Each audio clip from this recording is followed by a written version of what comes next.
Hello, I'm thrilled today to have with me Mr. Ed Kless. Ed is going to be teaching a session at Sage Summit this year, sagesummit.com if you haven't already registered. And Sage Summit this year is July 21st through the 26th in Washington, D.C.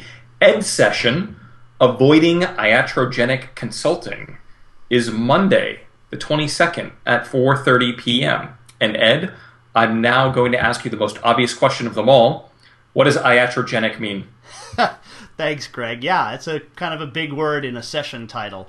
The concept actually comes to us from medicine. Iatrogenic illnesses are illnesses that are generated by the physician, or by the medical profession, I should say. So if, say, you check into a hospital and you have some condition, a thyroid condition, whatever, it doesn't really matter, and you end up getting sepsis or strep because someone else in the hospital had that and it was then transferred to you, that would be an example of an iatrogenic illness. And believe it or not, the last statistics that I have seen is close to 60 to 70,000 people in the United States every year die of iatrogenic illnesses. So now, what does this have to do with the session at Summit? Well, I believe that the same thing can occasionally happen inside consulting, and that is that we as consultants are paid to do something. We're paid to do something about whatever the problem that the customer is coming to us with.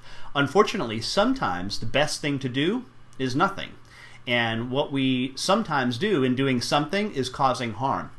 Great example of this from the medical profession would be Michael Jackson's physician, right?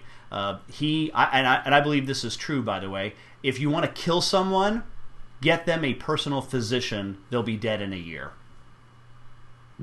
So if you want to kill a company, get them a personal consultant who's with them 24/7. It'll kill the company in a year. So the Bobs from Office Space. Yeah, exactly. The Bobs. The Bobs from Office Space would be an example of iatrogenic consulting, when the best thing to do is perhaps nothing. Interesting. So how long is the session? It's an hour. Just an hour long. Yep. So my follow-up is, how do you talk about doing nothing for an hour? Yeah, exactly. Yeah, just don't do anything. And I think what I'm looking for in this session, and thanks for asking about this, is feedback and examples of it from the folks who come to the session. Because I have a ton, and if the people who come to the session don't have any, I could go on for an hour about doing nothing. It reminds me of that Seinfeld episode, right? About the show is about doing nothing. So this is a session about doing nothing.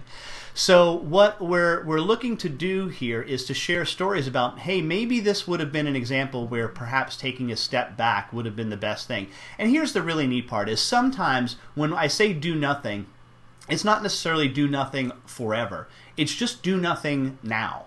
Right? It might be a circumstance where, hey, it would be better for all of us, the customer included, if we do nothing now, and now 3 months from now, then we do something, or 6 months from now, we do something.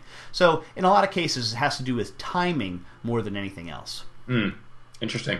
Cool. So I've registered for Sage Summit and signed up for the session. I look forward to seeing you there. Yep, I'll be there as well.